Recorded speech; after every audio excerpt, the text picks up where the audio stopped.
بسم اللہ الرحمن الرحیم۔ اللہم صلی اللہ سیدنا محمد وعلی وصحبہ وسلم علیہ۔ السلام علیکم ورحمۃ اللہ وبرکاتہ۔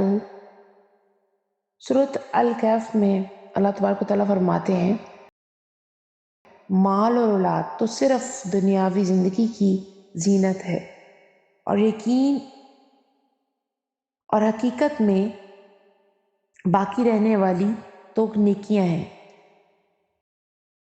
جو آپ کے رب کے نزدیک ثواب کے لحاظ سے بھی بہتر ہے